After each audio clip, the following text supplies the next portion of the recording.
تیاری سے مراد خداوند ذوالجلال جل جلالہ نے جو نظام کائنات کا پیدا کیا ہے اس نظام میں ہر ایک کے لیے ایک ترتیب رکھی اور اس ترتیب میں جو کچھ وہ کرتا ہے اپنے رسولوں کو اپنے ولیوں کو اس دنیا میں ظاہر کرنے کے لیے اس کو تیاری کرتی ہے کہ تیاری میں اور آپ نہیں کر رہے. خداوند ذوالجلال تیار کرتا ہے ماحول کو محفل سجانے کے لیے اپنے خاص لوگوں کے لیے. جیسے جناب آدم علیہ السلام کے لیے کیسے خوبصورت تیاری کی تھی یاد ہے؟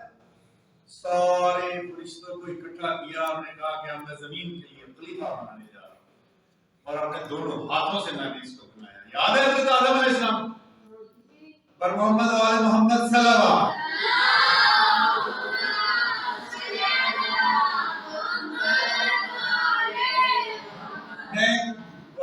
بتائیے گا یہ غلط ہے یہ صحیح ہے. یہ چھوٹے بچے بیٹھے ہیں ان سے میں نے کہا حضرت آدم علیہ السلام اس ظاہری دنیا میں اللہ کے دوسرے خلیفہ یعنی دوسرے نبی تھے. صحیح کہا نا میں نے؟ اس دنیا میں اللہ کی طرف سے بھیجے گئے دوسرے نبی تھے. صحیح کہا؟ غلط کہا میں نے. اللہ کے کتنے نبی تھے؟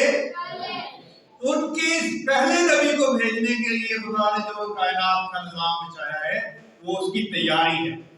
نبی کو خوش آمدید کہنے کے لیے اللہ نے پورا ماحول تیار کیا اور اسی طرح ہر پیغمبر کی تیاری کے لیے ہر پیغمبر کی تیاری کے لیے پھر ہمارے پیغمبر جو رحمت للعالمین ہیں کائنات کے ہیرو ہیں سیرہ ہے دلہا ہے کائنات کے ان کی تیاری کے لیے یہ سب کچھ کیا جا رہا تھا. محمد مصطفیٰ صلی اللہ علیہ وآلہ وسلم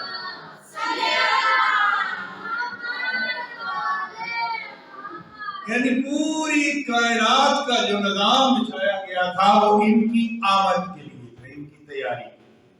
وہ خود فرماتے ہیں کہ کبھی میں کچھ نہ بچھاتا لولا کلمہ کوئی چیز خلق نہ کرتا اگر میں آپ کو نہ کرتا. آپ کی تیاری کے لیے سب کچھ ہو رہا تھا اور اب آپ کے بیٹے کی تیاری کے لیے اللہ ایک خاص ترتیب سے حالات اور واقعات کو گزار رہا ہے. ہم سب کا امتحان ہو رہا ہے. یہ بات آپ کو سمجھ آ رہی ہے کہ نہیں آ رہی؟ بیٹا آپ سے پوچھ رہا ہوں بات سمجھ آ رہی ہے؟ میری آپ سے بات ہے آپ لوگوں سے. اگر آپ کو سمجھ نہیں آ رہی تو مجھے فون کہنا کہ یہ سر ہمیں سمجھ نہیں آئی چیز. آپ کے بیٹے کی تیاری کے لیے جو کچھ ہو رہا ہے بالخصوص جو اس دور میں ہوا ہے جب وہ پردہ غیبت میں چلے گئے ہیں ہم سے ملاقات نہیں کرتے ہم سے ملتے نہیں ہیں تو اس کے بعد جو کچھ ہو رہا ہے اپنی محمد مصطفیٰ صلی اللہ علیہ وآلہ وسلم نے صلی اللہ علیہ وسلم اس کو بڑا یاد کیا. ایک دفعہ آپ صلی اللہ علیہ وآلہ وسلم مسجد نبوی میں تشریف رکھتے تھے. خاموش بیٹھے ہوئے تھے صحابہ ساتھ بیٹھے تھے جیسے ہم لوگ بیٹھے ہیں یہاں پر وہ بھی ساتھ بیٹھے تھے. محمد مصطفیٰ صلی اللہ علیہ وآلہ وسلم اپنے پاک اصحاب نے آپ نے فرمایا تمہاری حالت اس وقت کیا ہوگی جب تمہاری عورتیں فاسد ہو جائیں گی اور تمہارے مرد فاسق ہو جائیں گے اور تم برائی سے روکو گے نہیں اور اچھائی کا حکم نہیں دو گے. اصحاب تڑپ گئے کیسے ممکن ہم آپ کے اصحاب ہیں امت محمدیہ ہیں کیسے ہماری عورتیں کیسے فاسد ہو جائیں گی ہمارے مرد کیسے فاسد ہو جائیں گے. فاسد اور فاسق یہ دو مختلف لفظ میں نے بولے. عورت کے لیے رسول خدا نے لفظ بولا فاسد اور مرد کے لیے لفظ بولا فاسق. یہ دونوں لفظ کبھی وقت ملا تو آپ کے سمجھائیں گے آپ کو بڑوں کو تو اس کا پتہ ہے استاد. اور برائی سے روکو گے نہیں اچھائی کا حکم نہیں دو گے. وہ حیران ہو گئے کہ یہ کیسے ممکن ہے کہ ہمارے سامنے برائی ہو رہی ہو اور مسلمان کے سامنے کوئی برا کام کر رہا ہو اس کو روکے نہیں یا اچھا کام کرنے کا کسی کو حکم نہ دے سکھائے نہیں. تو آپ صلی اللہ علیہ وسلم نے کہا اس سے بھی کچھ زیادہ اس وقت تمہارا حال کیا ہوگا جب تم برائی کا حکم دو گے اور اچھائی سے روکو گے. پر محمد والے محمد صلی اللہ صلی علی محمد۔ برائی کا حکم دو گے اور اچھائی سے روکو گے۔ اب یہ کیا بات ہے؟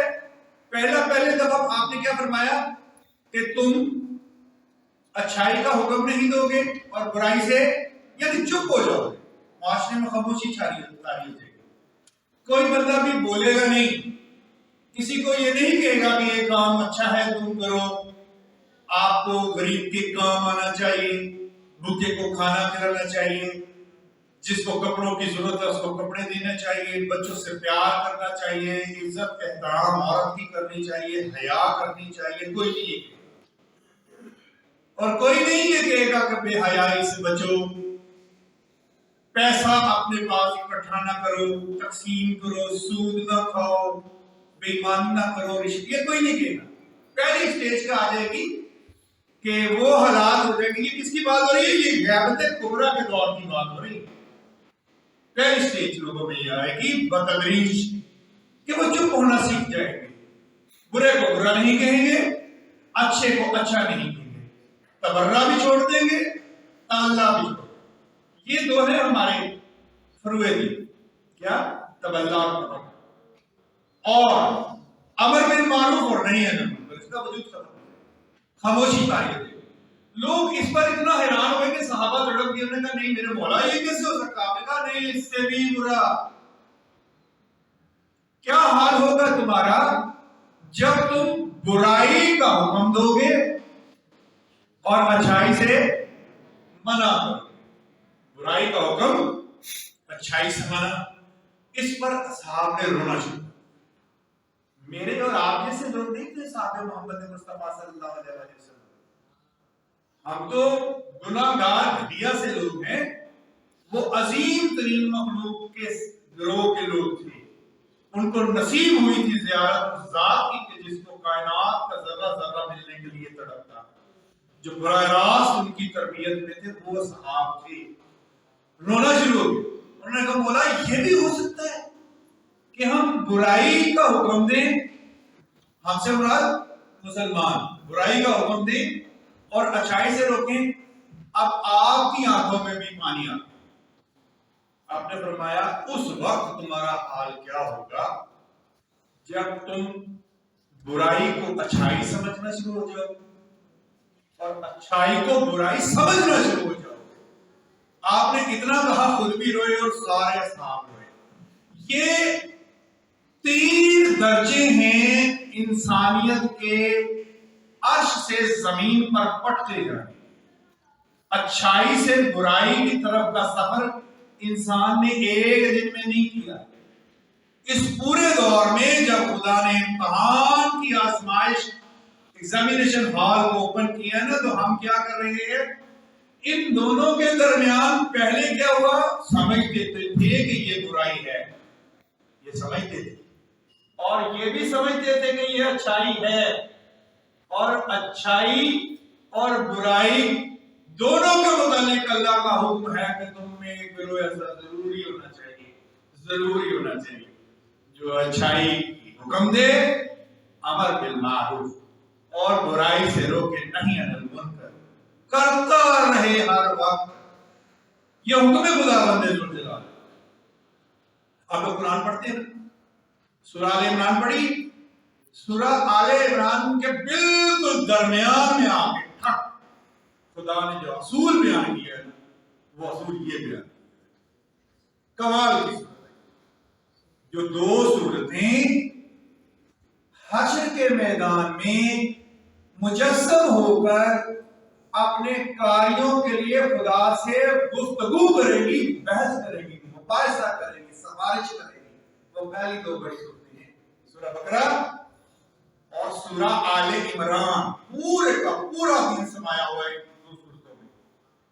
ان کی تلاوت کیجیے، ان کی رقم 283 آیات، ہم اس کی رقم 200 کے قریب ہے، اس سے زیادہ ہے۔ ان دونوں صورتوں میں دین کو اتنے خوبصورت انداز میں بیان کیا گیا ہے کہ آپ اگر ان دونوں کی تلاوت کر لیں اور مہینے میں ختم کر لیا کریں اور پھر اگلے مہینے میں دوبارہ یہی شروع کر لیا کریں اور ترجمے کے ساتھ پڑھتے جائیں تو پھر آپ کو پتہ چلے گا یہ کیوں آئیں گی اس وقت حشر کے میدان میں جب کسی کا کوئی ساتھی نہیں ہوگا تو جو ان کا قاری ہے جو ان صورتوں کو پڑھتا رہا ہے اس کے لیے بحث کریں گے۔ اس کے بالکل درمیان میں یہ بات ہوئی ایک گروہ ہونا چاہیے کہ جو اچھائی کی بات کرے، حکم دے اور برائی سے روکے۔ اچھا یہ ہوگا کیا؟ امام زمانہ کی غیبت کبریٰ کے دور میں یہ کام الٹ ہو گئے، یا الٹا چل رہا۔ اچھا اچھائی اور برائی ایک گروہ کا کام، ہم سمجھتے کہ یہ ہمارے مولویوں کا کام ہے، علماء کا کام ہے، وہ اچھی بات کی تبلیغ کرتے رہے مسجدوں میں، جمعے کے دن ہم جائیں گے ان کی گفتگو سنیں گے، جو وہ کہیں گے وہ آگے اس پر عمل کرنے کی کوشش کریں گے، باقی کسی کی یہ ذمہ داری نہیں۔ ختمی مرتبہ محمد مصطفیٰ صلی اللہ علیہ وسلم نے جو پہلی سٹیج بیان کی ہے صلی اللہ علیہ وسلم، وہ پہلی سٹیج وہ ہے کہ جس پر نہ جانے کب سے خاموشی سے ہم سارے عمل کرتے چلے جا رہے ہیں، سارے کے ساتھ بالکل قطعاً ہم برائی سے نہیں کسی کو روکتے، قطعاً اچھائی کا حکم نہیں دیتے، اور کہتے ہمیں کیا، ہمارا کیا اس سے تعلق، دین یہ نہیں۔ دین محمد مصطفیٰ صلی اللہ علیہ وآلہ وسلم نے جس طرح کر کے دکھایا ہے نا اس کا نام ہے، 14 معصومین نے جس طرح اس پر عمل کر کے دکھایا ہے اس کا نام ہے۔ تو غیبت کبریٰ میں پہلی ایک بتدریج تبدیلی ہم نے کیا آئے گی کہ پہلے ہم اچھائی اور برائی کی بات کرنا چھوڑ دیں گے، پھر اس کے بعد ہم اچھائی کو برائی اور برائی کو اچھائی سمجھنا شروع ہو جائیں گے۔ میں آپ کو مثال دیتا ہوں، ایک سادہ سی مثال دیتا ہوں، آپ کو بڑے آرام سے سمجھ آ جائے۔ ہمیں ہمارے پہلے معصوم سے لے کر آخری معصوم نے یہ بتایا ہے کہ پیسے کا ارتکاز نہ کرو، دولت کو اپنے پاس اکٹھا نہ کرو۔ میرے رسول نے تو فرمایا کہ دنیا میں ہر قوم کا فتنہ ہوتا ہے، میری قوم کا، میری امت کا فتنہ مال ہے۔ مال اکٹھا نہیں کرنا، نہ کبھی خود کیا اور نہ صحاب نے کیا۔ ایک صحابی تو ایسا تھا کہ بیچارہ رات کو کسی دن سوتا نہیں تھے، کیوں؟ تڑپتے رہتے تھے کہ میرے گھر میں کوئی مال نہ پڑا رہ جائے تو میں سو جاؤں تو صبح مجھے اس کا جواب دینا پڑے۔ رات کو مدینے کی گلیوں میں تڑپتے پھر رہے تھے حضرت ابو ذر غفاری۔ کسی نے روک کے پوچھا کہ کیا ہو گیا تمہیں ابو ذر، کدھر تڑپتے پھر رہے ہو؟ نے کہا یار مجھے کوئی سوال ہی نہیں مل رہا، میرے پاس ایک سکہ تھا، اپنی زبان میں برس کر ایک دینار تھا، درہم تھا، جو بھی تھا وہ ہے اور میرے پاس محفوظ رہ گیا، میں کسی کو دے کر سونا چاہتا ہوں۔ آپ کسی سے بات کرو، بدلتا ہوا دیکھیں، وہ صحابی تھا جس سے بات ہو رہی تھی، جو سوال کرتا جا رہا تھا محمد مصطفیٰ سے۔ آپ کسی سے بات کرو تو کہتے ہیں پیسہ ہونا چاہیے، پیسہ ہوگا تو دین کے کام آئے گا، کہیں پیسہ ہوگا تو آگے مسجدیں بنے گی، پیسہ ہوگا تو اس طرح کی بلڈنگیں کھڑی ہوں گی، اور پیسہ ہوگا، دولت ہوگی تو بھائی اللہ کے دین کا کام ہو سکتا ہے، مجلس سے کروا سکتے ہیں، حسینیت کے لیے درس و دروس ہو سکتے ہیں۔ لیکن یہ والی بات ابو ذر کو نہیں پتا تھی بیچارے، جو آج کے نائب شاہد عباس کی زبان پر مجھے پتا ہے پیسہ ہونا چاہیے، اس بیچارے کو نہیں پتا تھا۔ کیوں؟